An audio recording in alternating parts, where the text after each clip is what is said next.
Welcome to the Bonsaigers X finalist talk as we continued from yesterday when we talked with Richard Wright from South Africa. Tonight we have the second finalist of the event. As you follow the competition, you must know Sergio Cuan is the second finalist with his Yatsubusa helm. Really stunning specimen. We're gonna talk a little bit about his upbringing as a bonsai artist, his background, and how did he arrive with this beautiful specimen in the competition. So, hello Sergio. Hello, can you see me? Yes, I do. Yes, I do. Oh, very nice to see you again. Thank you so much, Sergio. Likewise, Thank really you. happy to see you again. Really happy to see your tree in the event still as a finalist. How do you feel? Oh, I actually can't believe it. As I told you guys a few days ago, I'm super impressed with the amount of quality entries this year. And again, I'm like thrilled that I just didn't think I would go this far. So really, again, it's been an honor to be participate this year in the competition, and I'm thrilled. You know, what can I say? I mean, and Richard writes, this matchup is going to be very interesting. Richard composition is amazing. So I definitely would not mind losing to a tree like that. So That's awesome. Good spirit. Good spirit. I was talking with him yesterday. Actually, it's been really nice yeah, to talk to. Really nice being. I never had the chance to speak with him before. Me and Sergio just met last week yeah. online for the first time. He has been participating once before in the event with a wonderful forest, Japanese beach. If I'm right, in was like the third edition, and so he has Yes. been, he has been staying a couple of years without participating, but this year he came strong. As I said yesterday, I was really impressed. I'm really impressed with the tree. I mean, Well, since we received the email, has been one of definitely. It's not a surprise that he arrived here for me, at least. So yeah. Thank really you. wonderful tree. I wanted to ask you a little bit about it. I Sure. saw, we've been talking last week as well. Now Richard is on the live as well, seeing from outside. But I just saw that I mean, as we said last week, your tree has been entering a public collection. Yes. Yes. And I wanted to discuss a little bit about it because, like you told me, that it's quite difficult for this to happen. So, can you Yeah. explain a little bit on that? It's something that was really interesting Sure. Yeah. So this tree was entered at in the last nationals in Rochester, New York, back in September of this year, and um, surprisingly, right, Kevin Belicki, who's the curator of the renowned Longwood Gardens in Kennett Square in Pennsylvania, he came to me with the intention. I mean, he has a lot. He had interest in putting that tree in their collection, acquiring that tree in their collection. So I was a little surprised, I guess, because it's not something that happens every day. Not to me, to anybody really, and it's not easy to get a tree in a collection of that caliber, right? So believe it or not, I did turn down the initial offer because I was not ready. I guess at the point I was not ready to part with the tree. Um, and after thinking about it, I thought it was a very unique opportunity that doesn't come often, right? So I reached out back to Kevin. We had a few more conversations about it, and yeah, and so finally I made the decision that this tree would be I think is the right place for this tree to be. And I think Kevin Belicki will do amazing things moving this tree forward into the future. Awesome, awesome, awesome. But as we all know, bonsai is an art form that changes with time. So Yes. how that is gonna work? You're gonna have any saying in the development of the trees in the future, or it's gonna be in his hands completely? So part of the agreement that I had with Kevin was that I would still sort of advise in the development of the tree. Certainly now it is really under the care and ownership of Longwood Gardens. So certainly something that God forbid if something happens to the tree with a branch dying or whatever, I think that they have the sort of right, if you will, to kind of relook at it and maybe even redesign it in some way. But barring any kind of potential sort of disaster of that kind, I think Kevin and I agree that in the way I have it shaped, again, there's some development to be done in certain areas of the tree. But I think we agree that more or less he will keep it in sort of in the way it is right now. Of Okay. course, with bonsai, as we know, it's a live thing, and you never know, right? So they keep evolving. Branches may die in the future, but that needs to be looked at when that happens. Yeah, no, of course, of course, of course. But so, like, artistically, is gonna still follow the same Yes. style and form that you've been like starting with. Pretty much so. Pretty much so. And in fact, he even said to me, "Look, if you want to the tree, you're welcome to," which is a very generous offer from him, and which I appreciate. But yes, I think artistically, more or less, the tree will remain as such. Okay, okay, okay, okay, okay. Awesome, awesome, awesome. Yeah, it's a really stunning tree. I mean, Thank like, you. yeah, the genetics of the specimen itself, like with this really quirky bark. It looks in the picture like really gnarly. It's really special, but it's a Yatsubusa helm. So it's because it feels like it has a story. This tree behind, like it's like, can you tell a little bit more about it? Like some more infos. Where did you Sure. acquire it? Was it like the mother of all the Yatsubusa elm of the that are in the States? Is one of the few trees that has been used to propagate, right? As far as I know, yes. So the story goes, this tree was grown in the Willamette Valley in Oregon for around 82 years for propagation purposes. Now, I don't know whether it was propagated for bonsai or for other reasons, but again, it was propagated for 82 years. And then, as I understand the story, in 2010 or thereabouts, Ryan Neal and Randy Knight dug out a few of those large trees, and I believe that Ryan had further air layer that tree in order to create smaller elms out of that, or a smaller bonsai out of the original stock. And then he decided to take some of these larger material and make bonsai out of it. So Ryan Neal gets much credit for sure in setting up this tree for future success as a bonsai.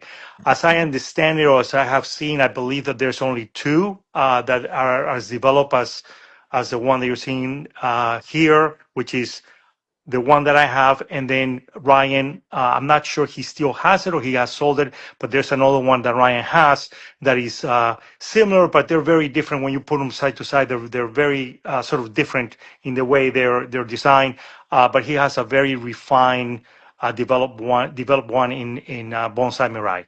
Okay, okay, okay. Yeah, because the story is like, I think it was featured in a live stream because, or on YouTube, because I've been seeing and Not, hearing the story yeah. before. Yeah. Yeah, not this tree. This tree, I think there's a little bit of confusion. Some because there's a lot of people have said, "Oh, this was featured in the live stream."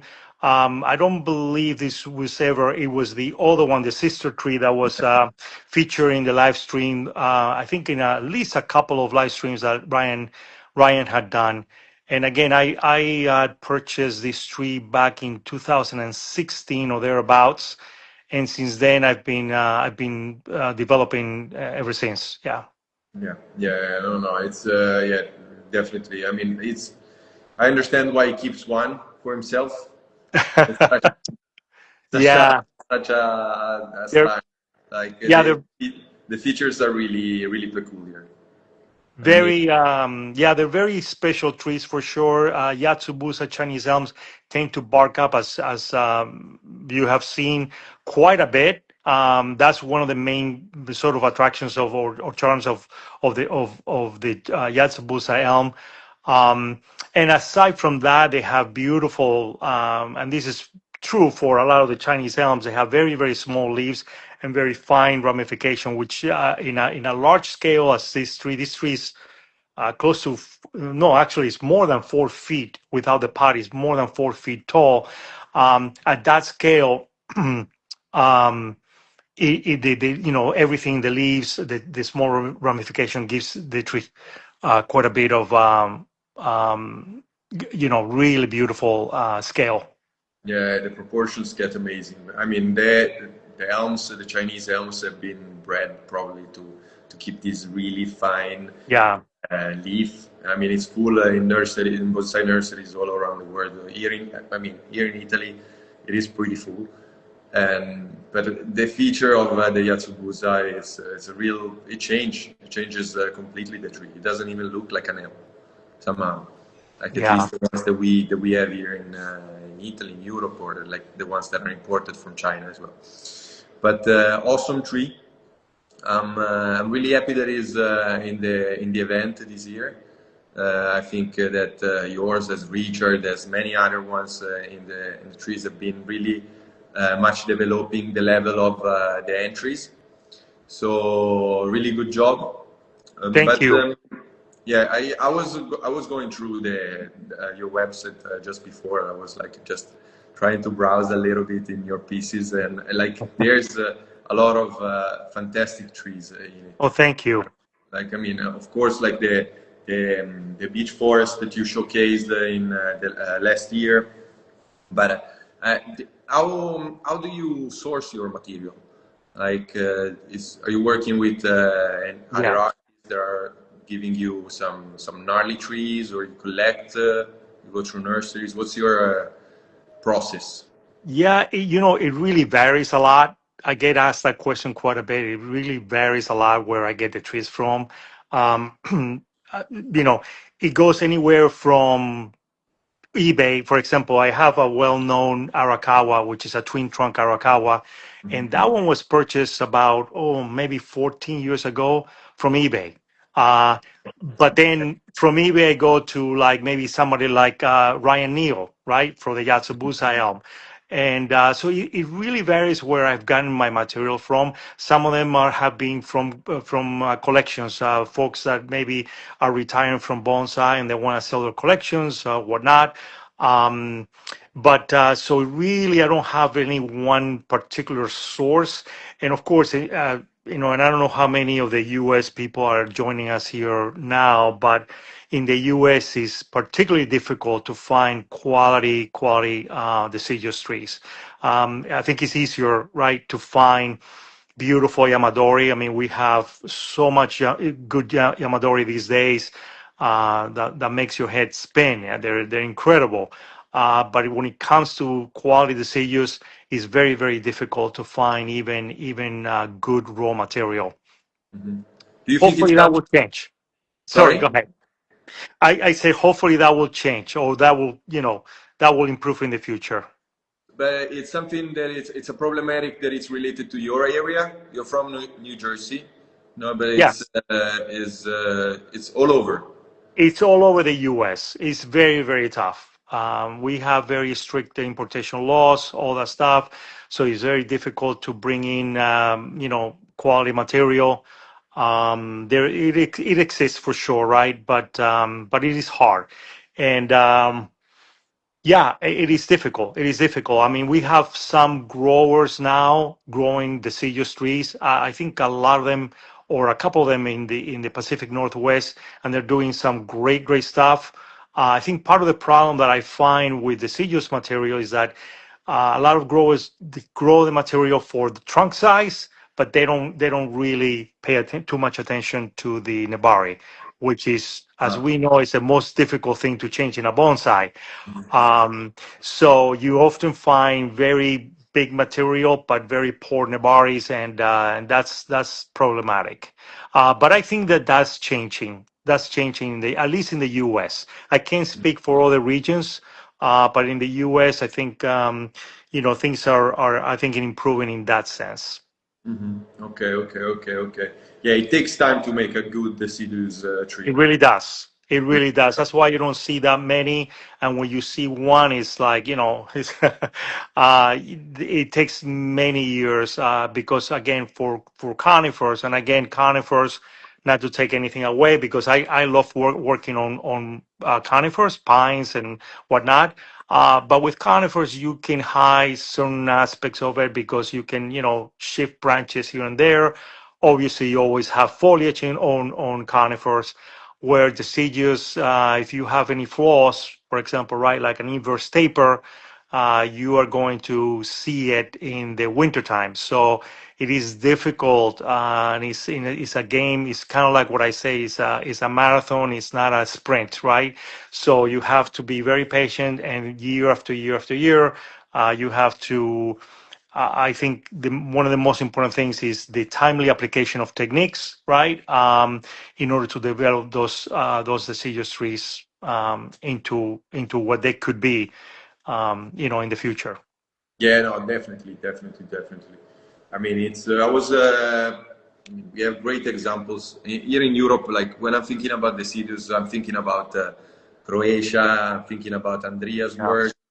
I mean, it took them, now 15, 20 years to get to that level. Yeah.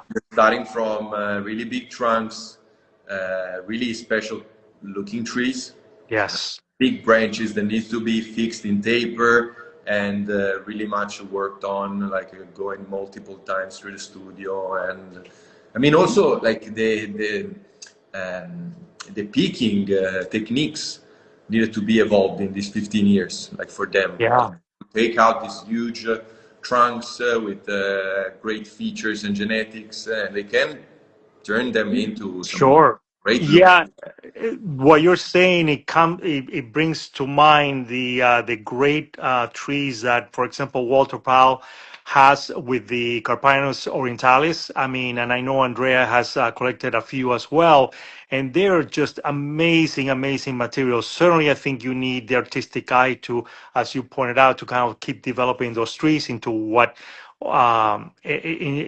developing into their full potential. But that material is just absolutely incredible. I mean, I'm jealous because we don't have material like that. I mean, I suppose that, yes, I'm sure that there may be some here and there, but not certainly something that is easily found in the U.S. Without those kind of trunks, that kind of age, right?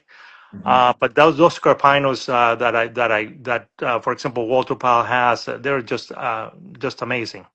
Yeah, no, yeah, that's definitely another stunner. Like Yeah, what they've been able to achieve, it's stunning. But I mean, yeah, in Europe, you have the olive trees yeah, in Spain. I mean, I saw some really beautiful trees. I'm fascinated by the big trunks. yeah, And I'm thinking about Mauerstenberger. yeah, Yes, yeah, for sure. tree that is just this huge okidachi with Yeah, it needs time. yeah, It yeah, needs time to be brought to that level. I mean, as we can all see through social media, like you have really good Yamadori material. like beautiful conifers. I mean, I'm thinking about Brian with his Yeah, for thing, sure. all of that, Yeah. of course. But like, there's this. I don't know if you know Matt Oh Spinniken. yeah, yeah. He's Yeah, collecting a lot of the Thuja occidentalis. Yeah, excellent. I mean, what Matt is collecting is really amazing. I had the opportunity to see one of his trees at the Nationals in September, and it was just stunning, stunning tree. yeah. I reached out for yeah. I wanted to have him in Bonsaigers X, but apparently the tree that he has been showcasing at the national is not more in his hands, so I needed to like pass as he was preparing something else. But Yeah, like we don't have tuyas here. Like for example, it's a tree that I love so much. It looks like some prehistorical specimen. It's something that I really like. You find it as an edge specimen. Usually they use it for edges here in Italy. But you know, it's not like finding one in nature with those incredible features that just nature can do. So it's, yeah, but it's good to see that you know I was talking yesterday with Richard, and he was talking about how jealous he was about the kind of specimen that you can find here in Europe. It's yeah. similar to the stuff that you can find maybe in Japan with some species, Yep. and I couldn't find it there in South Africa. But then, I mean, it's we look at you, we look the Rocky Mountain junipers or like the Yeah. ponderosas that has been, or the tuyas as well, and yeah, sometimes we are a little bit jealous too. Yeah, well, of course, the U.S. has really some amazing conifers, some Yamadoris, right? Those are really remarkable trees. Some of the stuff that Ryan is working on, and others like Matt as well, really truly spectacular specimens. When it comes to the Deciduous, however, yes, I think that, but I think it's more, I believe it's more or less of a collecting kind of thing and more, growing a lot of this material in the ground, basically, Yeah. in order to produce some quality Deciduous in the future. Mhm. Not to say that there may be, some oaks, collected oaks and stuff like that that exists, but overall, I would say we're probably the U.S. probably more known for their conifer Yamadoris. Yeah, yeah. Yeah, I mean it's the beauty of the differences, and Yes, exactly. yeah, that is something that we're trying to highlight with Bonsaigers Yeah, X actually, because like you have the possibility to showcase different kind of trees from all over the world. You have those beauties that you can find in South America, like right. last year has been showcased by Pechin, or we had before Nacho Marin. Uh, Yeah. Twice the States. You have we have representatives in Europe. So I mean, it's really curious to see. It's really curious to see. Mm, I wanted to ask you, like I saw once again on your website that you're mostly self-taught Yes. in your bonsai Yeah. practice. How did you self learn this craft? You I been think you froze there for a second. Sorry. ah, How did it? Well, this may come as a kind of a funny answer, but believe it or not, a lot of what I learned was through YouTube. Believe okay, it or not. How do you do grafting? Well, I learned how to. There's a couple of guys on showing me how to do it on YouTube. Okay, I'll learn how to do that. Um, but that's not to diminish the impact that folks like Ryan Neal, for example, with his live streams, have done for me and for others. Certainly, there's a lot of professionals, amazing professionals in the U.S. and abroad, of course, that. That I have learned a lot from.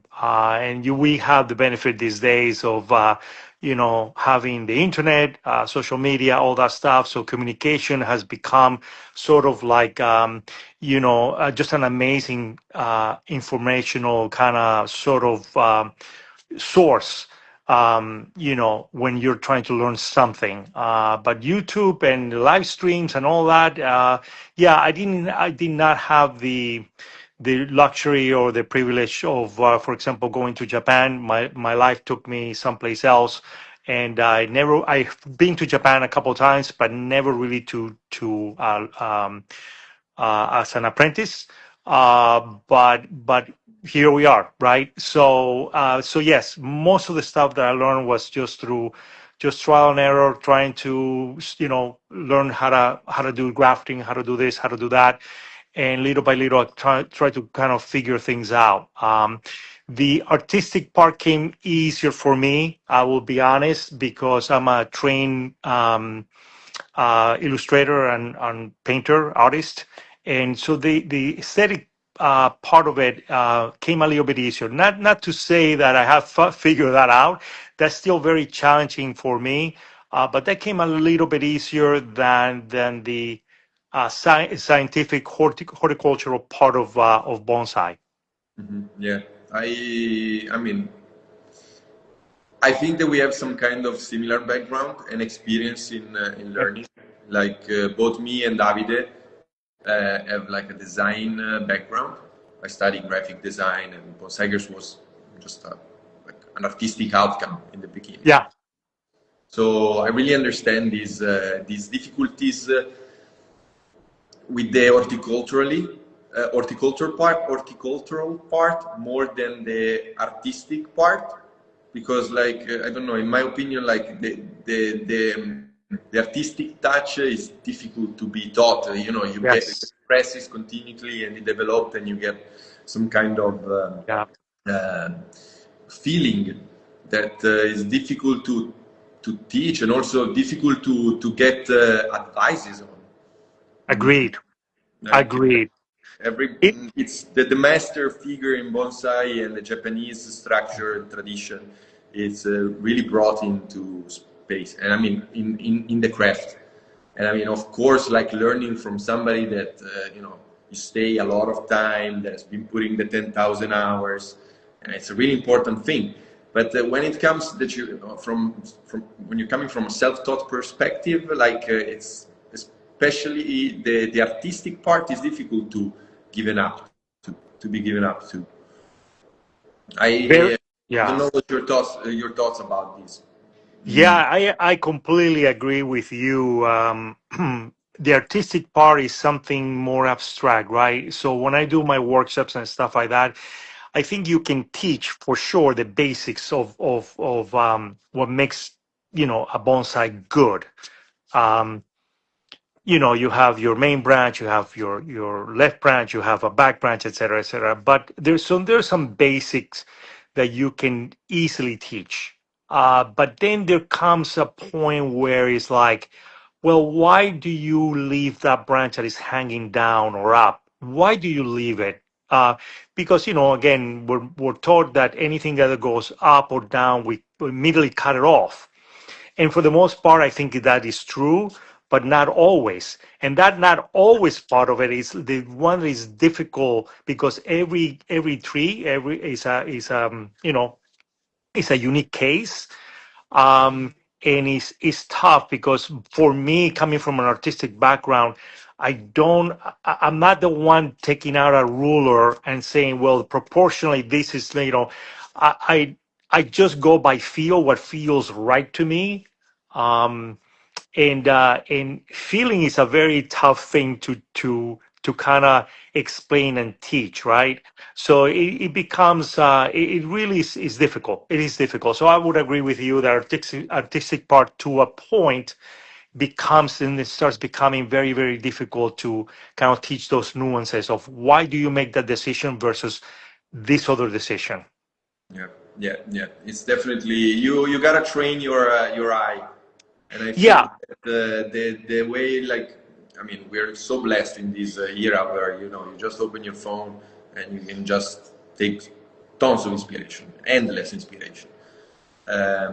So I think that the many times, like, those masterclass, like Walter is doing in Germany, Croatia, or like Stenberg does, or like Yeah, up in Sweden, there was Torol Villa that was organizing like a Nordic bonsai, Yeah, yeah, and like masters from all over the world coming and teaching. And in those kind of places where everybody's working on different trees and everybody's sharing their perspective, it feels like it's the a really flourishing like environment where like of course, like the horticultural and the science is always the same. There's always so much to learn, but then you can share those point of views and seeing where, like, when an artist is, as an eye that is more keen to certain things, and some artists have other things that they like. And as you were saying, it's at the end of the day is a partnership in between the artist and the tree. 100%. So those Yeah, flaws, I mean, like sometimes are, like if an artist has been growing a tree for like 40 years and he has been putting a certain input that, when you come maybe to the tradition, it doesn't really works. yeah, Maybe many branches coming from the same spot or like really long internodes, but you still have a tree that has been growing like that for so many years and getting age over those branches and those spots. yeah. And it's in that case you need to take the rules and try to bend it at your for your case and try to get out something good. Couldn't agree more. I've seen beautiful, beautiful trees that if you really go by the so-called rules or guidelines or whatever you want to call them, they're full of flaws. But yet that tree, has has so much meaning and and speaks so loudly, um, as opposed to other trees that I've seen that are technically perhaps perfect, that don't really communicate that, they don't have the same sort of, how should I say, communicate the same power, I guess, or feeling.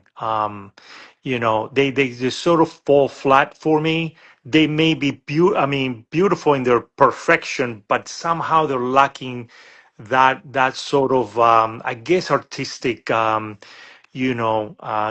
to it, if you will. And again, I've seen some trees that are like technically imperfect, but yet they speak to me so loudly.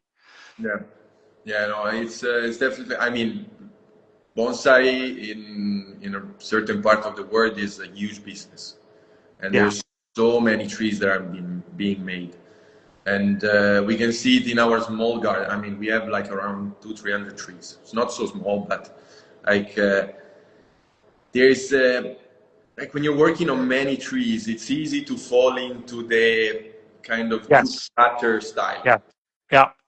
So I mean, when you're working in nurseries with like hangars full of trees and like fields full of trees, I mean, I see it that it becomes like those kind of perfection because you're following the rules, you have your system to make them, but that then lacks a little bit of Yeah. that wow moment or wow look when you staring at them. But I mean, as an art Yeah. form, like you're trying to communicate not just beauty, but some other feelings in it. Exactly. I mean, I often draw the parallel because of my painting background to, again, to painting, right? I've seen paintings that are technically perfect. They're beautifully painted, but yet they lack something. And there's other ones that are maybe not as technically perfect, but they really speak so much. They say so much. It is a funny thing. It is really a funny thing because you kind of think, why, why this thing that is technically perfect, why is it not great? But that's just the sort of the, kind of like an abstract notion of how do you even explain that. That's why, there's a certain point where the artistic merits of something, it's not easily, you can't put words to it. Uh, you know, Yeah, no, it's definitely. It's a feeling factor, most yeah, likely. And I yeah, mean, many times, like, I mean, we see so many trees, like, going back to the phone and the impressions and what you can see in a day. But when you're actually like in front of a tree and you actually see like the dimensions of it, it's like it's really much like about feelings. So so yeah, definitely a complicated manner. Like there's we could talk for like for uh, days about it. I'm sure. The reality has its own take on it. I mean, I said it yesterday as well, but like Walter made a comment about it in with these comments that we make. Yeah. Uh, we've been making in the past 2 weeks about difference about an impressive tree and a beautiful tree, and I think it's just at the end it just ends up, in this topic once again. Yeah, yeah, yeah. It's been fascinating to see not only the voting, process, but also very interesting to see, fascinating to me at least, to see the judges' sort of reactions and comments on each of the trees. So that has been, for me, has been great. And I believe I told you guys this last week when we met. Is the one thing that you guys have done for this competition that has really elevated the quality of the competition is actually getting very well respected professional artists into the mix, because I think it's also important as much, as important as the regular people, practitioners, or even not people that are that like bonsai but they're not into bonsai, be able to cast their vote as well. So yeah, again, I thank you guys, and it's an honor for me to have participated this year, and we'll see what happens. um, Yeah, I mean, we don't know yet. We don't yes. know yet. Tomorrow is gonna be the community vote, and Yeah.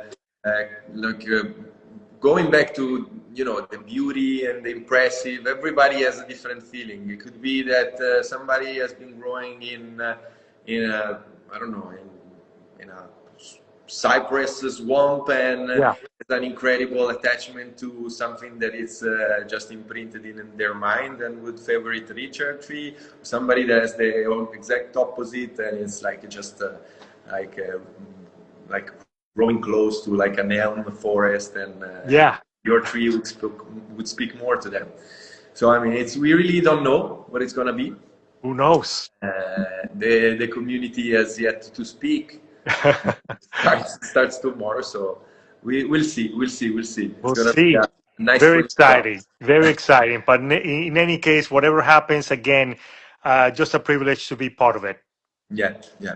It's a privilege for us to have you and your tree as well in the competition. We're really thankful of all the support that we got, not just from the participants, of course, the judges that have been Yeah. putting their trust in us. It's always we knew Walter Pal. We visited him a couple of times, but we didn't have the chance to speak before with Todd or Master Matsusue. So we thank them a lot for their support and the work that they've been putting in, just looking at the trees and commenting and Yeah. every week coming with a new request. So it's. I'm really happy about the overall support that the competition is getting. So thank you very much for Fantastic. your participation and yeah, for the support. Of I want to course. thank you to join. I want to thank you that you joined the live today. Is has been something new that we've been thinking this week, and luckily we got a good. People has been happy to join in. So thank you very much.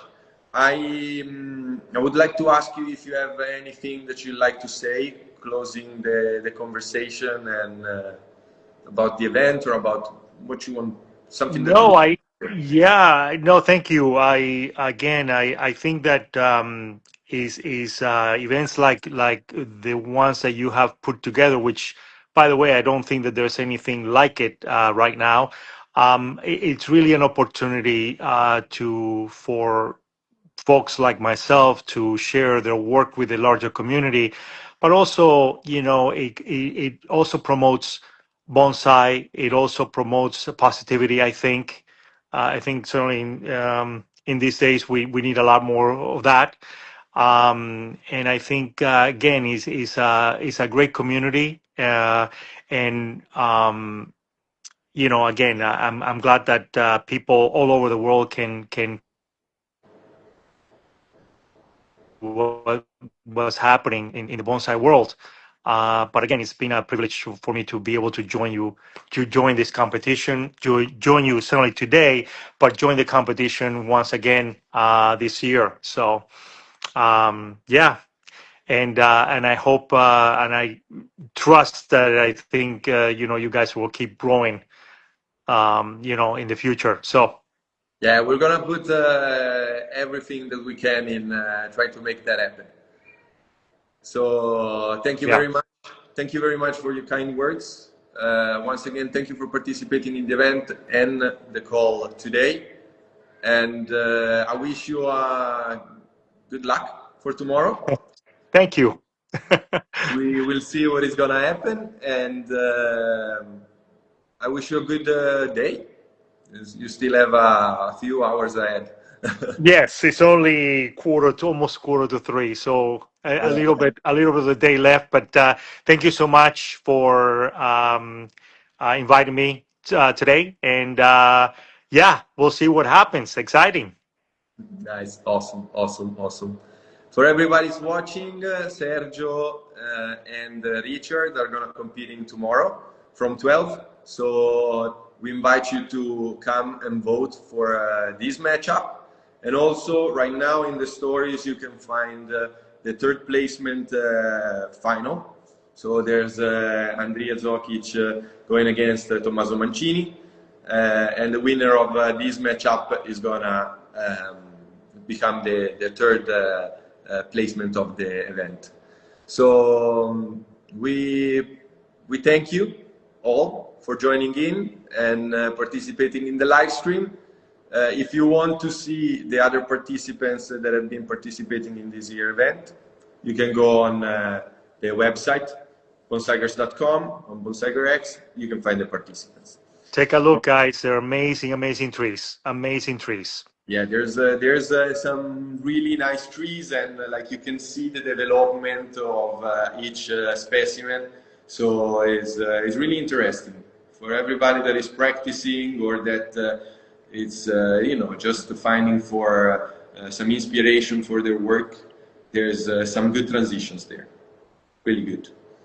So I thank you once again, Sergio. I thank all the listeners to participating, and we see each other on Monday. Once again, I'm gonna have a live stream with Todd and Walter, so you're gonna be able to listen to what they have to say about the trees. Fantastic. Can't wait. Thank you so much, Sergio. Thank you. Bye, guys. Bye-bye. Good luck. Bye-bye. Thank you. You too.